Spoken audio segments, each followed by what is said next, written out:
junto ao mar da Galileia, viu 2 irmãos, Simão, chamado Pedro, e André, os quais lançavam as redes ao mar, porque eram pescadores.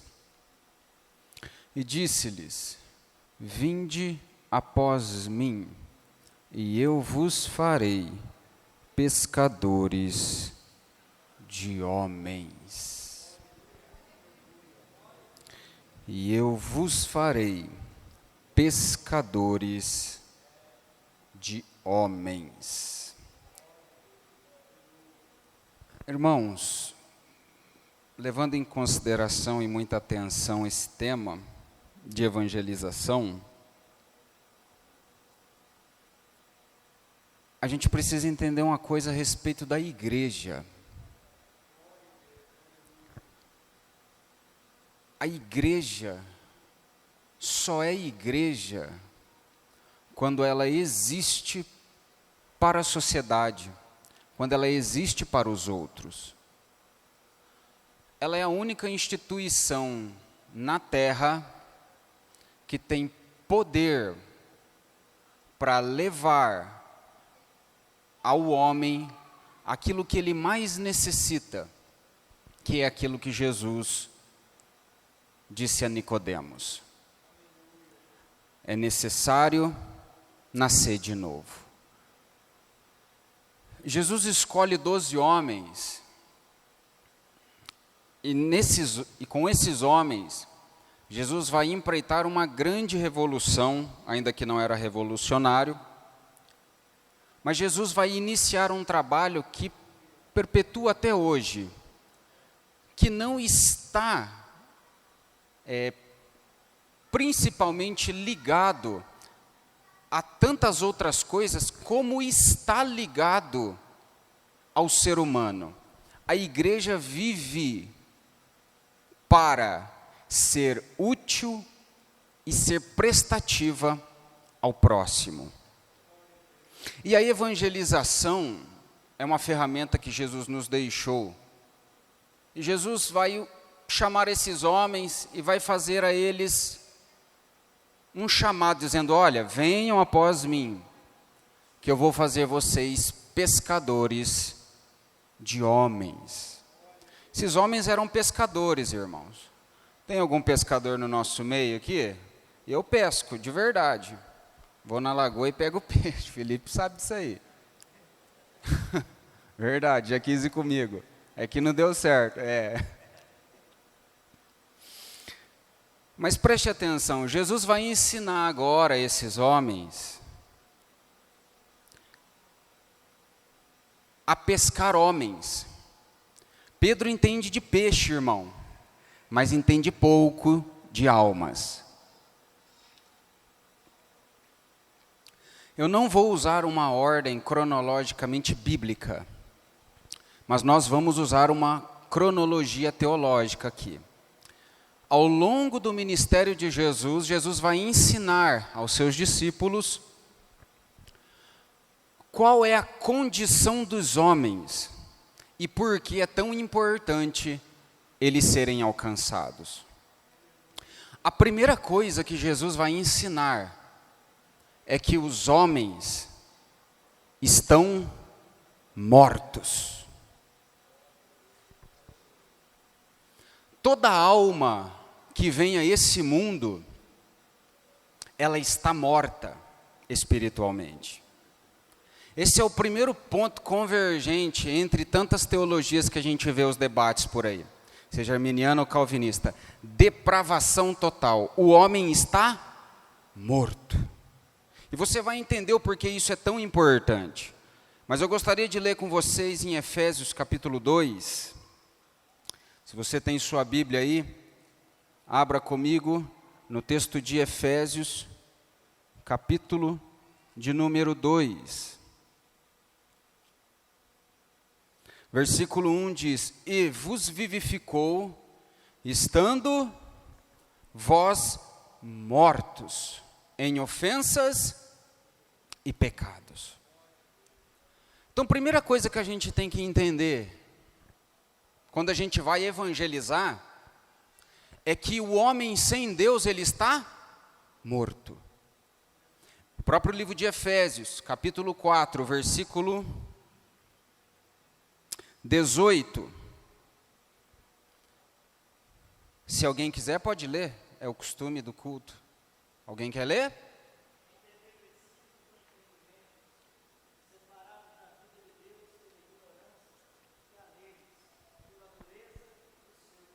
Obrigado, pastor. Os homens estão entenebrecidos no seu entendimento, escurecidos pela condição pecaminosa. Eles estão separados da vida de Deus. Que vida é essa? Zoe, vida de Deus. Vida que Jesus disse que Ele veio para dar, que é a vida eterna. Por que é tão importante a gente entender isso? Porque quando você entende que os homens estão mortos, a gente tem que fazer uma pergunta. Como é que eu evangelizo um morto?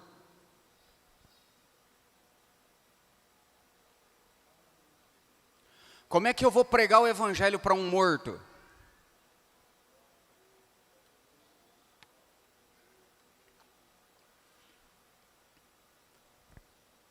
Existe um professor de homilética, eu já disse isso na escola dominical, de uma universidade nos Estados Unidos, se eu me recordo, é Trinity School, alguma coisa assim.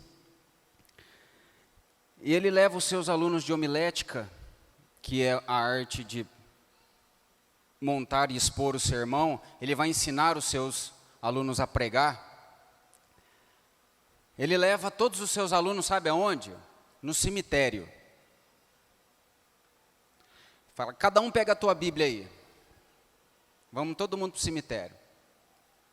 Chega lá no cemitério, ele fala, tá vendo aí? Chama um dos seus alunos e diz, prega.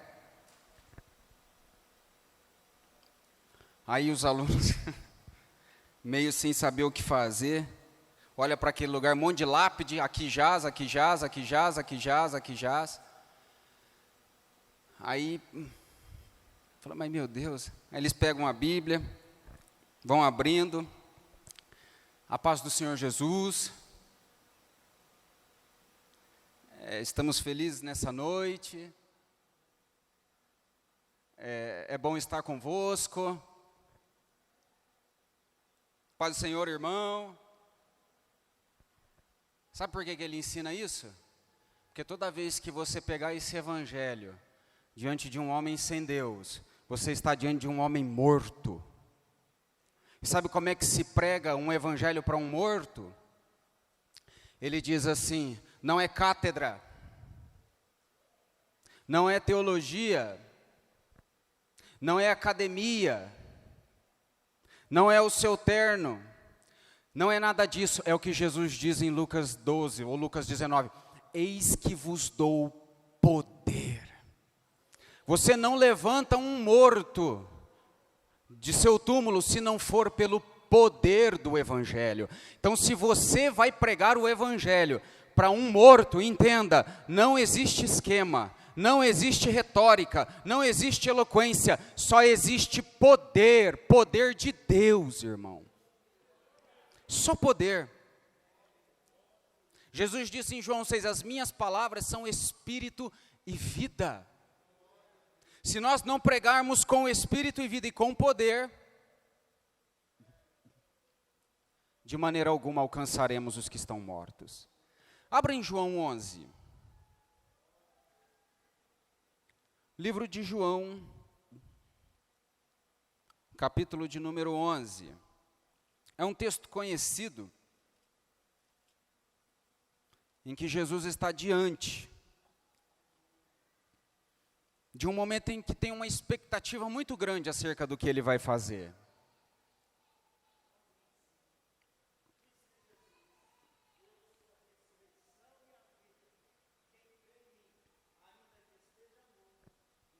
Aleluia! Como é que um morto crê? Deixa eu te dizer, João 5:25. Jesus diz, eis que é chegada a hora e a hora é agora, em que os mortos ouvirão a voz do Filho de Deus, e os que ouvirem, viverão. Os que ouvem creem e os que creem vivem.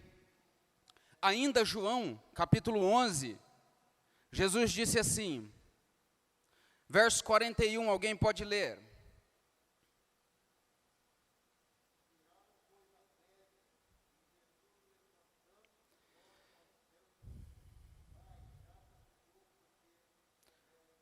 Ainda 42, irmão.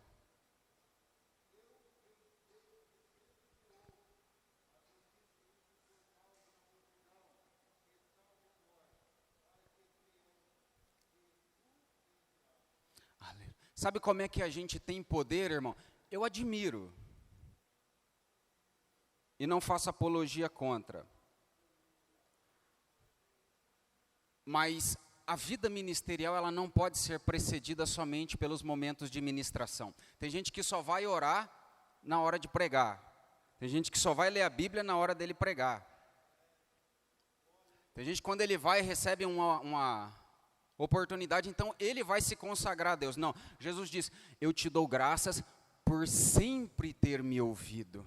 E eu estou dizendo isso, Deus, não é para mim não, mas é para que aqueles que estão ao meu redor saibam que o Senhor me enviou. Sabe por que Jesus diz, Lázaro vem para fora? Não é porque Jesus orou antes, é porque ele tem uma vida de oração. Poder de Deus se requer, se adquire, se reclama numa vida de oração. Sabe por quê? Pedro, quando passava, a sombra curava. Não é porque ele orava antes de sair de casa, era porque Pedro tinha uma vida de oração. Quer ter poder de Deus, irmão? Não busque isso antes de alguma situação. Busque isso diariamente na sua vida. E por onde você passar, você vai ver mortos se levantando. Você vai ver ímpios se convertendo. E você vai ver Deus fazendo coisas através da sua vida. Mas tem que ter poder. Não adianta cátedra, irmão. O morto não está ali para ouvir, meu irmão. As coisas bonitas que a gente tem para dizer acerca da filosofia. O morto está ali para levantar ou permanecer deitado. E só tem uma coisa que faz ele levantar dali. Poder de Deus. Então vai evangelizar? Poder de Deus. Dr. Enéas dizia assim, uma ordem bem dada até as pedras vão responder, irmão. Quer ganhar alma para Jesus? Busque poder. Só poder pode quebrar o jugo. Só poder pode quebrar as amarras de Satanás. Quando a gente entende que a gente está lidando com almas mortas e precisamos levar aquilo que vai libertá-las dessa morte, a gente também precisa entender uma coisa sobre homens, sobre almas. Estão mortos, mas tem potencial, irmão. E você vai entender o porquê. Livro de Marcos, capítulo de número 8. Versículo de número 36.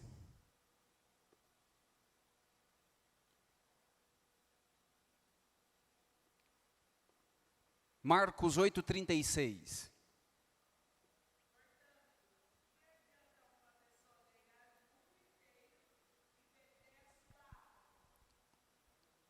Está morto, mas tem potencial. O que a gente precisa aprender de uma alma que está sem Deus? Que ela está morta, mas que ela tem potencial. O que é a depravação total? Não quer dizer que ela se tornou um monstro devido ao pecado, mas quer dizer que o pecado atingiu todas as facetas da sua vida.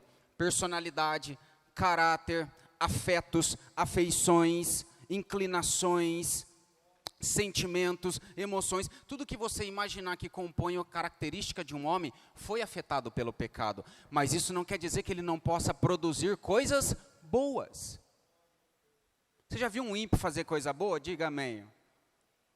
Pode falar, irmão, não é pecado não. Jesus disse, eles são mais prudentes do que a gente. Ímpio sabe produzir coisa boa. Sabe qual que é a diferença? Que nenhuma dessas coisas que ele produz vai garantir a segurança da sua alma no final da jornada. Então é isso que você deve aprender quando evangelizar um homem. Você pode ganhar o mundo inteiro. Você pode recolher dentro de um celeiro tantas coisas. Você pode construir grandes impérios para acomodar e confortar a luxúria, a vaidade e qualquer outra inclinação que você tem. Mas isso não te garante a segurança no final da jornada. Então, quando evangelizamos almas, precisamos dizer a elas a verdade de como elas estão e de qual é a capacidade delas. Lucas, capítulo 12, vamos lá. Versículo de número 16. Mas você vai ler para mim o versículo 18.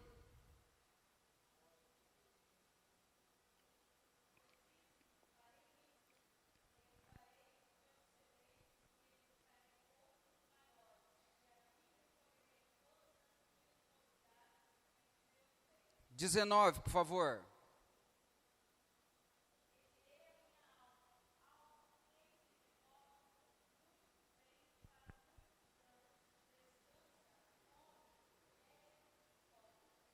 Mas Deus lhe disse, louco, esta noite te pedirão a tua alma. E o que tens preparado para quem será? Você está diante de uma alma que tem potencial de ganhar o mundo e de empreitar grandes coisas na vida. Toda alma tem potencial, irmão. Você tem potencial. O ímpio tem potencial. Vai ver a história de Michael Jordan. Quem conhece aqui Michael Jordan? Você gosta, né? Mas acho que não jogava nada, pelo jeito. Michael Jordan não jogava nada, irmão, igual o Wagner. E ele chegou para fazer o seu teste na primeira vez, e o professor, quando ele começou a lançar a rede, o cara falou, rapaz, vai embora, vai fazer qualquer outra coisa da vida. Mas ele sabia do que ele gostava e do que ele tinha potencial. E ele começou a treinar, e passou treinando vários anos. Chegou no final da conferência, o único jogo, machucou todo mundo. Aí vai ele jogar. Eu não vou falar perna de pau, que não é futebol, né? Mas o mão manca, o mão de alface, sei lá. E chegou no último jogo da conferência, todo mundo machucou, não tinha ninguém. Quem olha para o banco? Jordan. O treinador chamou ele e disse, olha, a hora que você pegar a bola na mão, você lança para aquele cara. Você lança para aquele cara.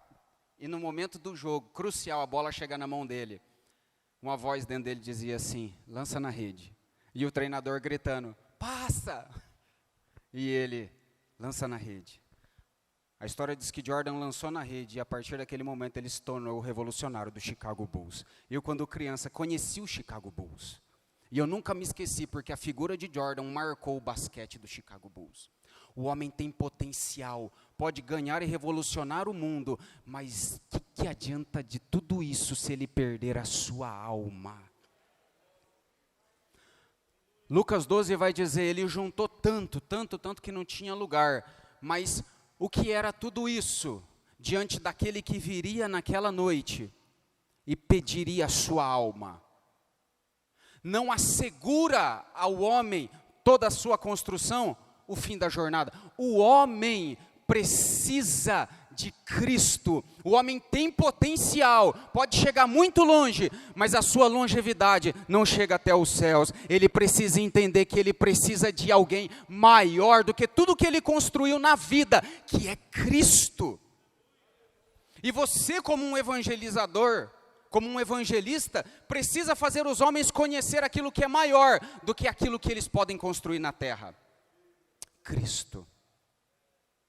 O homem tem potencial para construir para si muitas coisas, mas não tem potencial para se aproximar de Deus através disso. E isso não é nada para aquele que vem, meu irmão, pedir contas. Quando a gente entende que a gente está diante de pessoas mortas, que têm potencial, mas o seu potencial é ineficaz para levá-lo a Deus, a gente conclui uma coisa.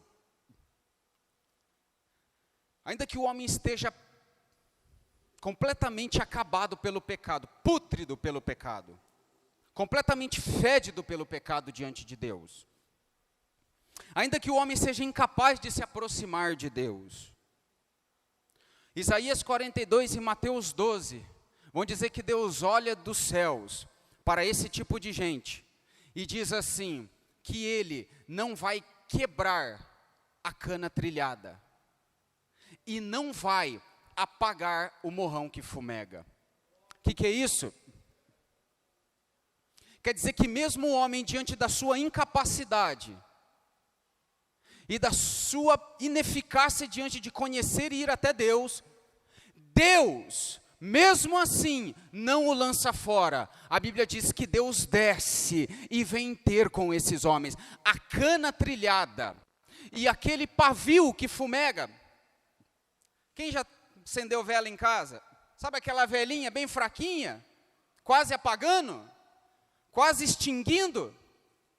Então, a Bíblia diz que esses homens que estão com a sua vida por um fio, Deus não rejeita. Ele vem e ao invés de apagar aquele pavio, Ele acende o pavio e diz, agora vocês são a luz do mundo, agora vocês são o sal da terra. Ou seja, mesmo diante da nossa incapacidade, diante de Deus, Deus não rejeita e envia o seu Filho para que todo aquele que nele crê não pereça, mas tenha vida eterna.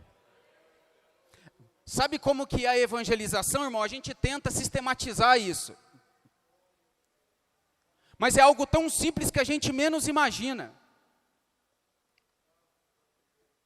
Você já pregou para alguém e foi embora até triste, falando, meu Deus do céu, parece que eu falo e as coisas não acontecem. Parece que eu prego, mas não há vida, parece que não se move. Parece que não acontece nada naquela casa, naquele lugar. Parece que eu falo, estou falando com as paredes. Você está falando com um morto, irmão. Você não está falando com as paredes. Só que você tem que confiar de que uma vez que a palavra de Deus é ecoada, já não é dependente de você o que vai acontecer. Independe de você quando você prega o Evangelho. Quer ver? Deixa eu te dizer uma coisa, e isso é fato, irmão. Se você pegar Gênesis 5, vai ter uma genealogia lá. E vai dizer, e Adão viveu tantos anos e gerou 7. E depois de 7, viveu tantos anos e morreu. 7 viveu tantos anos, gerou Enos. Enos viveu tantos anos e morreu. Enos viveu tantos anos, gerou Cainã. Cainã morreu. Tinha um jovem que o pai dele, ele orava pelo pai dele há 10 anos. Alguém aqui está orando por alguém, irmão? Para se converter? Eu oro todo esse tempo por um jovem, irmão. Há uma década eu oro por um jovem. E a minha vontade tem hora de parar na rua e bater nele. É ou não é? Você não tem? Vai falar que você não tem, você está mentindo. Minha vontade de parar e bater nele. Entendeu? Falei, cara, se converte, pelo amor de Deus. Vai na casa, evangeliza, faz de tudo. Mas não depende de você. Ele está morto. E esse jovem orava há 10 anos pelo pai dele, e o pai dele falou assim, filho, eu vou na igreja com você, pronto.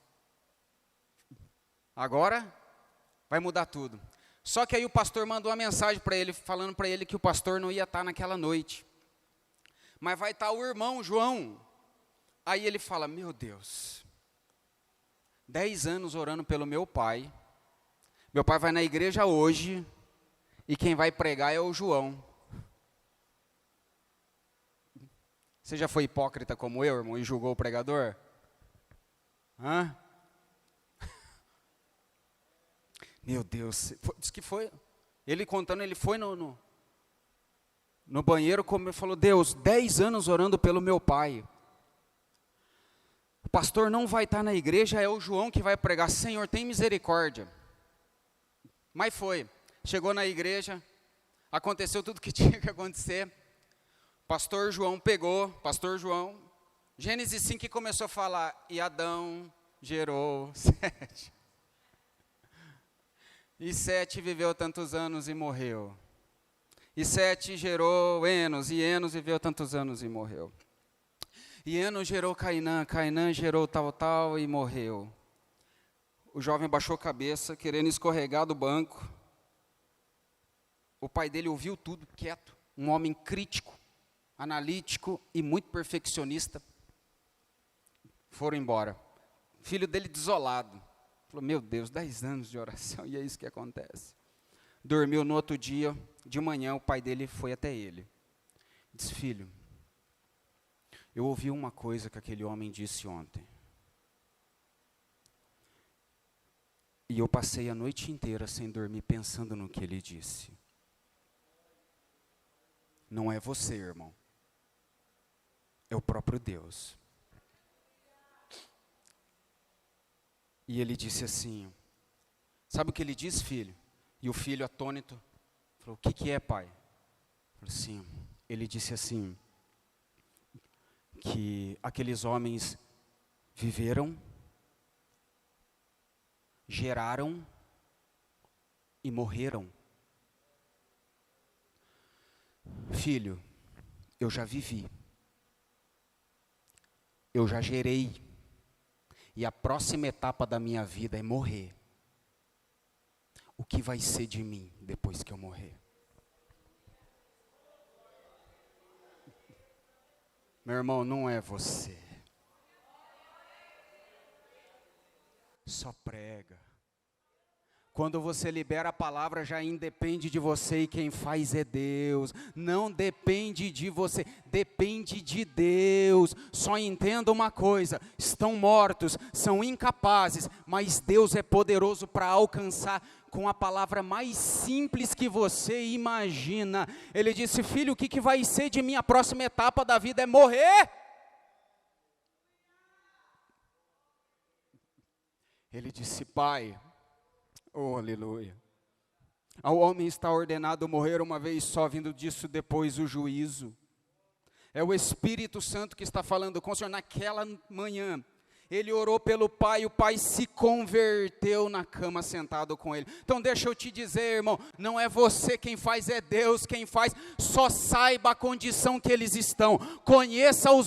Deus vai te usar para pescar morto, mas depois que você pescar, ele vai viver. Eles vão ser capazes de chegar até Deus, mas independe de você. Não é você que vai fazer, é Deus. Vamos acabar que já deu 9 horas. O pastor pega na gente aqui. Preste atenção nisso. Nunca julgue uma alma se ela merece ou não. Aprenda isso. No Êxodo, se você observar o texto, você vai ver que Deus dá uma ordem na Páscoa, mate o cordeiro e venha aspergir o sangue nos umbrais da porta. O sangue não era para Israel, o sangue é para os que creem. Se um egípcio cresce na mensagem de Moisés, matasse o cordeiro e passasse na verga da porta, o anjo não passou vendo etnia. O anjo não passou dizendo é judeu, não, é israelita, não. Não, isso aqui é egípcio, não.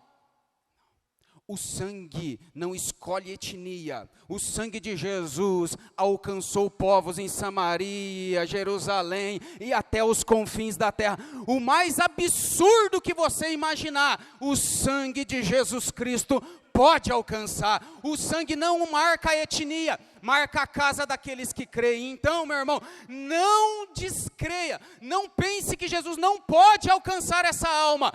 Todos estão mortos e todos merecem, ou melhor, não merecem. Todos têm de Deus a graça para alcançar a sua casa. Posso colocar a igreja de pé, pastor? Por gentileza, fique de pé, eu não vou orar. Só quero que vocês recebam o pastor na mesma medida em que me receberam. Amém? Fique com essa palavra. Você precisa entender que a quem você fala está em situações que não pode ouvi-lo de maneira natural, somente de uma maneira espiritual. E creia que não é você, mas é aquele que te usa. E aquele que te usa não limitou a redenção àqueles que você acha que ele pode.